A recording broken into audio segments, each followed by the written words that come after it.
जय श्री कृष्ण। श्रीमद् भगवद गीता अध्याय 9 श्लोक संख्या 11। अवजानन्ति मां मूढ़ा मानुषीं तनुमाश्रितं परं भावं जानन्तो मम भूत महेश्वरम। भगवान कह रहे हैं कि जब मैं मनुष्य रूप में अवतरित होता हूं तो मूर्ख मेरा उपहास करते हैं। वे मुझ परमेश्वर के दिव्य स्वभाव को नहीं जानते। इस अध्याय के पूर्ववर्ती श्लोकों से यह स्पष्ट है कि यद्यपि भगवान मनुष्य के रूप में प्रकट होते हैं किंतु वे सामान्य व्यक्ति नहीं होते। जो भगवान सारे विराट जगत का सृजन पालन तथा संहार करता हो वह मनुष्य नहीं हो सकता। तो भी अनेक मूर्ख हैं जो कृष्ण को शक्तिशाली पुरुष के अतिरिक्त कुछ और नहीं मानते। वस्तुतः वे आदि परम पुरुष हैं, जैसा कि ब्रह्म संहिता में प्रमाण स्वरूप कहा गया है कि वे परम ईश्वर हैं। ईश्वर या नियंता अनेक हैं और वे एक दूसरे से बढ़कर प्रतीत होते हैं। भौतिक जगत में सामान्य बंधन कार्यों का कोई न कोई निर्देशक होता है, जिसके ऊपर एक सचिव होता है, फिर उसके ऊपर मंत्री तथा अन्य, उससे भी ऊपर राष्ट्रपति होता है। इनमें से हर एक नियंत्रक होता है किंतु एक दूसरे के द्वारा नियंत्रित होता है। ब्रह्म संहिता में कहा गया है कि कृष्ण परम नियंता है। निसंदेह भौतिक जगत तथा वैकुंठ लोक दोनों में ही कई कई निर्देशक होते हैं किंतु कृष्ण परम नियंता हैं। उनका शरीर सच्चिदानंद रूप अर्थात अभौतिक होता है। पिछले श्लोकों में जिन अद्भुत कार्यकलापों का वर्णन हुआ है वह भौतिक शरीर द्वारा संपन्न नहीं हो सकते। कृष्ण का शरीर सच्चिदानंद रूप है। यद्यपि वे सामान्य व्यक्ति नहीं हैं किंतु मूर्ख लोग उनका उपहास करते हैं और उन्हें मनुष्य मानते हैं। उनका शरीर यहाँ मानुषीम कहा गया है क्योंकि वे कुरुक्षेत्र युद्ध में एक राजनीतिज्ञ और अर्जुन के मित्र की भांति सामान्य व्यक्ति बनकर कर्म करते हैं। वे अनेक प्रकार से सामान्य पुरुष की भांति कर्म करते हैं किंतु उनका शरीर सच्चिदानंद विग्रह रूप है। इसकी पुष्टि वैदिक साहित्य में भी हुई है। सच्चिदानंद रूपाय कृष्णाय, मैं भगवान कृष्ण को नमस्कार करता हूँ जो सच्चिदानंद रूप हैं। वेदों में ऐसे अनेक वर्णन भी हैं।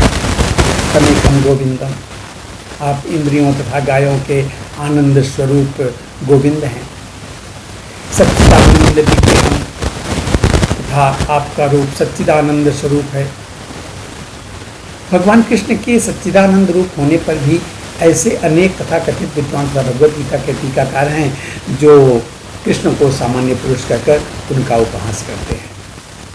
भले ही अपने पूर्व पुण्यों के कारण विद्वान असाधारण व्यक्ति के रूप में पैदा हुआ हो किंतु श्री कृष्ण के बारे में ऐसी धारणा उनकी अल्पज्ञता के कारण होती है, इसलिए वह मूढ़ कहलाता है।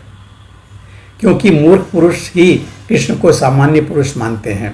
ऐसे मूर्ख पुरुष कृष्ण को सामान्यतः पुरुष इसलिए मानते हैं क्योंकि वे कृष्ण के गुह्य कार्यों तथा उनकी विभिन्न शक्तियों से अपरिचित होते हैं।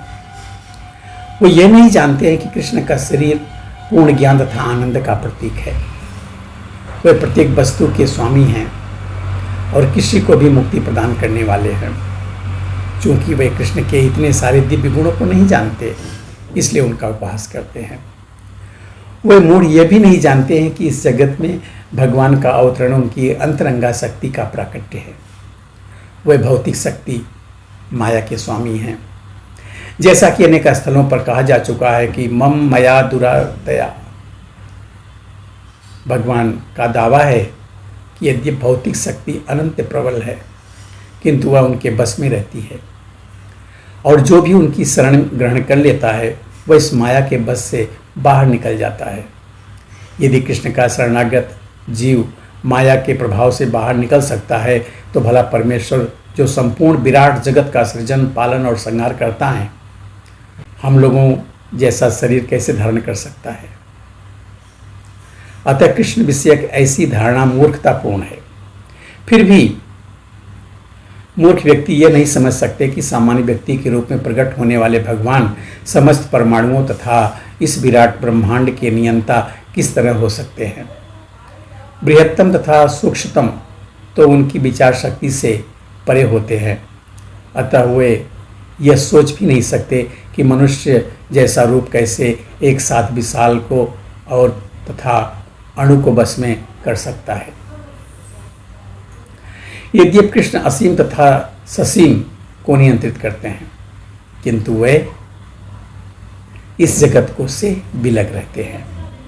उनके योगे ऐश्वर्यम या अचिंत्य दिव्य शक्ति के विषय में कहा गया है कि वे एक साथ ससीम तथा असीम को वश में रख सकते हैं। किंतु जो शुद्ध भक्त हैं वे इसे स्वीकार करते हैं, क्योंकि उन्हें पता है कि कृष्ण भगवान हैं। अतः वे पूर्णतया उनकी शरण में जाते हैं और कृष्ण भावनामृत में रहकर कृष्ण की भक्ति में अपने को रत रखते हैं। सगुणवादियों तथा निर्गुणवादियों में भगवान के मनुष्य रूप में प्रकट होने को लेकर काफ़ी मतभेद है, किंतु यदि हम भगवद गीता तथा श्री भागवत जैसे प्रमाणिक ग्रंथों का अनुशीलन कृष्ण तत्व समझने के लिए करें तो हम समझ सकते हैं कि कृष्ण ही श्री भगवान हैं। यद्यपि वे इस धराधाम में सामान्य व्यक्ति की भांति प्रकट हुए थे, किंतु वे सामान्य व्यक्ति हैं ही नहीं। जब सौनक आदि मुनियों ने सूत गोस्वामी जी से कृष्ण के कार्यकलापों के विषय में पूछा तो उन्होंने कहा कि श्री भगवान ने बलराम के साथ साथ मनुष्य की भांति क्रीड़ा की और इस तरह प्रच्छन्न रूप में उन्होंने अनेक अति मानवीय कार्य किए। मनुष्य के रूप में भगवान का प्राकट्य मूर्ख को मोहित बना देता है। कोई भी मनुष्य उन अलौकिक कार्यों को संपन्न नहीं कर सकता जिन्हें उन्होंने इस धरा पर करके दिखा दिया था। जब कृष्ण अपने पिता तथा माता वसुदेव तथा देवकी के समक्ष प्रकट हुए तो वे 4 भुजाओं से युक्त थे, किंतु माता पिता की प्रार्थना पर उन्होंने एक सामान्य शिशु का रूप धारण कर लिया। वे एक सामान्य शिशु एक सामान्य मानव बन गए। यहाँ पर यह इंगित होता है कि सामान्य व्यक्ति के रूप में प्रकट होना उनके दिव्य शरीर का एक गुण है। भगवद गीता के 11वें अध्याय में भी कहा गया है कि अर्जुन ने कृष्ण से अपना चतुर्भुज रूप दिखाने के लिए प्रार्थना की। तेनैव रूपेण चतुर्भुजेन। इस रूप को प्रकट करने के बाद अर्जुन के प्रार्थना करने पर उन्होंने पूर्व मनुष्य रूप धारण कर लिया, मानुषम रूपम। भगवान के ये विभिन्न गुण निश्चय ही सामान्य मनुष्य जैसे नहीं हैं। ऐसे अनेक निर्विशेषवादी हैं जो मंदिर पूजा का उपहास करते हैं। वे कहते हैं कि चूंकि भगवान सर्वत्र है तो फिर अपने को इस मंदिर पूजा तक ही सीमित क्यों रखें। यदि ईश्वर सर्वत्र है तो क्या वे मंदिर या अर्चना विग्रह में नहीं होंगे। यद्यपि सगुणवादी था निर्विशेषवादी निरंतर लड़ते रहेंगे, किंतु कृष्ण भावनामृत में पूर्ण भक्त यह जानता है कि यद्यपि कृष्ण भगवान हैं किंतु उनके साथ वे सर्वव्यापी भी हैं, जिसकी पुष्टि ब्रह्म संहिता में हुई है। यद्यपि उनका निजी धाम गोलोक वृंदावन है और वे वहीं निरंतर वास करते हैं, किंतु वे अपनी शक्ति की विभिन्न अभिव्यक्तियों द्वारा तथा अपने श्वास द्वारा भौतिक तथा आध्यात्मिक जगत में सर्वत्र विद्यमान रहते हैं। मिलते हैं अगली वीडियो में एक और श्लोक को लेके। तब तक के लिए जय श्री कृष्ण।